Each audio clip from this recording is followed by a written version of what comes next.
দেখুন, এমন জায়গায় পরিস্থিতি দিল্লির যন্তর মন্তরে পড়েছিল প্রবল ছাত্র বিক্ষোভ। সেই ছাত্র বিক্ষোভে পুলিশের লাঠিচার্জ সরকারের বিরুদ্ধে কেন্দ্রের উপর এতটা পাল্টা চাপ তৈরি করেছিল যে একটা সময় ধর্মেন্দ্র প্রধান বাধ্য হলেন, কেন্দ্র বাধ্য হলো যে শিক্ষামন্ত্রীর পদ থেকে ধর্মেন্দ্র প্রধানের ইস্তফা গ্রহণ করতে, এবং তারপর আপনারা জানেন সেই আন্দোলন তারপরে প্রত্যাহার করে নেওয়া হলো। কিন্তু আমি বলছি শতরূপাদি, আজকে যে ছবিটা দেখা যাচ্ছে সেটা কি তার মানে সেই দিশেহারা বিজেপির হাতে বিরোধীদের চেপে ধরার জন্য একটা অস্ত্র তুলে দিচ্ছে?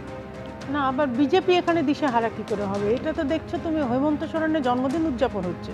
তুমি জানো আজকে হেমন্ত সোরেনের জন্মদিন, এবং ওখানে যা স্টুডেন্ট অ্যাজিটেশন হচ্ছে তার মধ্যে সেটাও বলেছে জন্মদিনকে শুভেচ্ছা না, ওদের হিন্দিতে কি বলে আমি ঠিক জানি না। এখানে যে অ্যাজিটেশন হচ্ছে এখানে তো ধর্মেন্দ্র প্রধান নেই, এখানে ওদের কি হয়েছে কেন হয়েছে সেটা এবার কংগ্রেস জবাব দিক। এখানে আবার বিজেপিকে দিশেহারা করার দরকার নেই। এখানেও আপনার মনে হয় যে দেশ বিরোধী শক্তি আছে? মানে যন্তর মন্তরে তো আপনাদের মনে হয়েছিল যে দেশ বিরোধী শক্তি। আমাদের মনে হয়নি শুভ্র, আমাদের মনে হয়নি, কারণ আমরা দেখেছিলাম।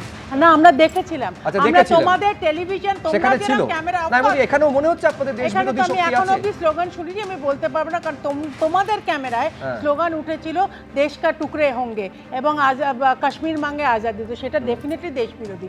ডেমোক্রেসির জায়গায় নিশ্চয়ই সব রকম বলা যায়, সরকারের নিন্দে করা যায়, কিন্তু সরকারে দাঁড়িয়ে দেশকে ভালোবেসে দেশের টুকরো টুকরো করবে সেটা কেউ মেনে নেবে না। এইখানে এক্স্যাক্টলি কি হয়েছে আমি অডিও শুনিনি, আমি বলতে পারবো না। তবে এইখানে আমার প্রশ্ন যে হেমন্ত সোরেনের জন্মদিন সেলিব্রেট হচ্ছে বলে এখানে অনেকগুলো স্লোগান আমি শুনেছি, এইটুকু অন্তত আমি শুনেছি। কিন্তু বাকি আমার প্রশ্ন এখানে হচ্ছে, এখানে কে রেজিগনেশন দেবে? এখানে কি আদৌ রেজিগনেশন দেবার সৎসাহস আছে? ঝাড়খণ্ড সরকারে সেই রেজিগনেশন দেবার কি সৎসাহস আছে? না, কারণ তখন ওরা বলবে যে ওই বিজেপি এগুলো করিয়েছে, বিজেপির এখানে মন্ত্রণা আছে। কিন্তু বিজেপি তো এখানে, আমি কোনো বিজেপির কোনো ফ্ল্যাগও দেখছি না, কিছুই দেখছি না। এটা স্টুডেন্ট, ওদেরও একই বক্তব্য যে সারা দেশ জুড়ে যে রোগ হয়েছে সব জায়গায় নাকি প্রশ্ন ফাঁস হয়ে যাচ্ছে। অথচ তোমার এটা মনে থাকবে নিশ্চয়ই, সবারই এটা অলরেডি প্রুভেন, যে এনকোয়ারি এজেন্সি পরিষ্কার বলে দিয়েছে যেখানে মন্ত্রীর হাত ছিল না, যারা ছাপিয়েছে, যারা তৈরি করেছে তারা বের করেছে।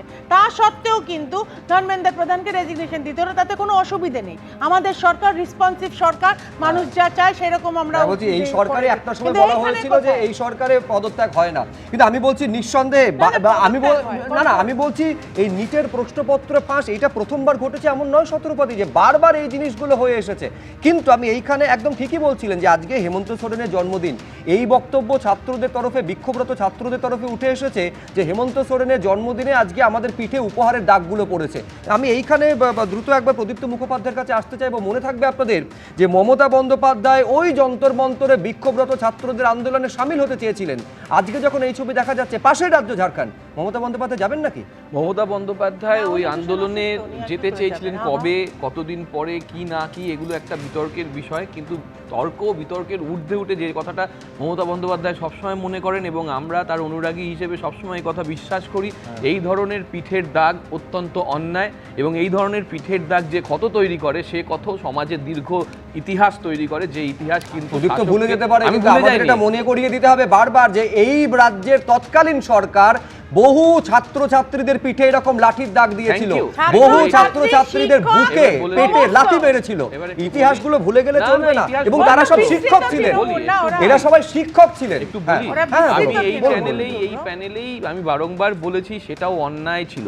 কিন্তু আজকের দিনে আমরা দাঁড়িয়ে দেখতে পাচ্ছি যে পুলিশি হেফাজতে যখন কেউ মারা যাচ্ছে তখন আইসি ক্লোজ হলেই হয়ে যাচ্ছে, তখন কিন্তু সরকারের দায় হচ্ছে না। এখন পুলিশ মন্ত্রীর দোষ হয় না, আগে পুলিশ মন্ত্রীর দোষ হতো, আগে পুলিশ মন্ত্রীর দোষ হতো, তৃণমূল সরকারের দোষ হতো। আর এখন কি হয়, এখন পুলিশের দোষ হয় না, বারুইপুরে পুলিশের দোষ, হালি শহরে পুলিশের দোষ, পুলিশ মন্ত্রী বা সরকারের দোষ নয়। পার্থক্যটা এখানে হয়েছে। আগে কোনো খারাপ ঘটনা হলে সেই খারাপ ঘটনার দায় ছিল সরকারের, এবং আমরা সেই সরকারকে বারবার প্রশ্ন করার ফলে উত্তেজিত হয়েছে। ঝাড়খণ্ডের ঘটনায় দায় কার? আবারও বলছি, পশ্চিমবঙ্গে যখন একজন পুলিশি হেফাজতে মৃত্যু হচ্ছে একজনের, সেখানে যদি সরকারের প্রসঙ্গ ঘোরালে চলবে না। না, ঘোরাচ্ছি না তো। এবিপি আনন্দ, এগিয়ে থাকে, এগিয়ে রাখে।